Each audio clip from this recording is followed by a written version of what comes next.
Bienvenue à vous dans notre méditation. Notre Dieu est merveilleux qui a pour titre le but fondamental de la vie.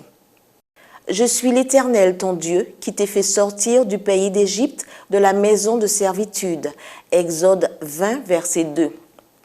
Le but fondamental de la vie, selon C.S. Lewis, est d'établir une relation personnelle avec notre Créateur, car personne ne connaît mieux que lui comment fonctionne la machine humaine.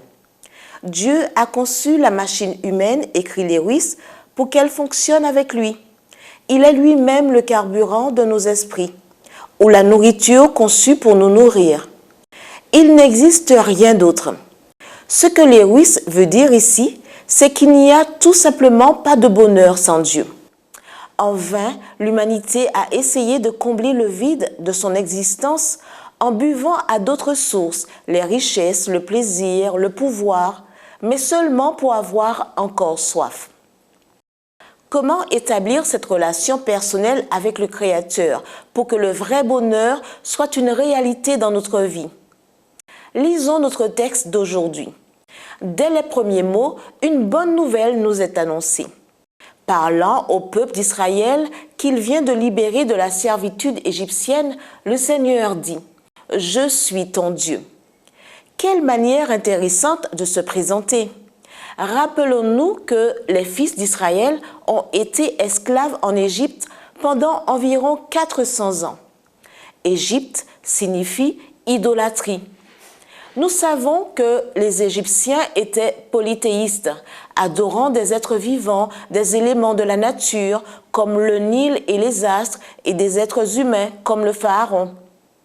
Cela signifie, comme le fait remarquer Andy Stanley, qu'en quittant l'Égypte, le peuple d'Israël n'avait pas la moindre notion d'un Dieu personnel, et encore moins de comment avoir une relation personnelle avec lui.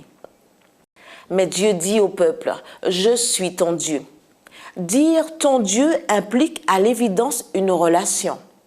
C'est ainsi que le Créateur, le souverain de l'univers, choisit les enfants d'Israël comme son peuple et fait d'eux l'objet de sa sollicitude et de son amour sans qu'ils aient rien fait de particulier pour mériter ce privilège.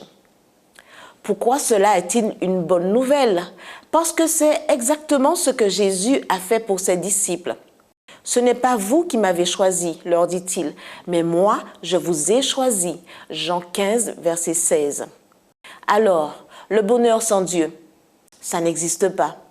Mais la bonne nouvelle pour commencer cette journée est que, quand vous et moi étions perdus, le Père Céleste nous a cherchés et nous a trouvés. Nous sommes maintenant ses enfants et il est notre Dieu. Que demander de plus? Prions. Merci Père Céleste, parce que je suis membre de ton peuple, même si je n'ai rien fait pour le mériter. Je veux avoir une relation personnelle avec toi chaque jour, mieux te connaître et t'aimer de plus en plus. Au nom de Jésus. Amen.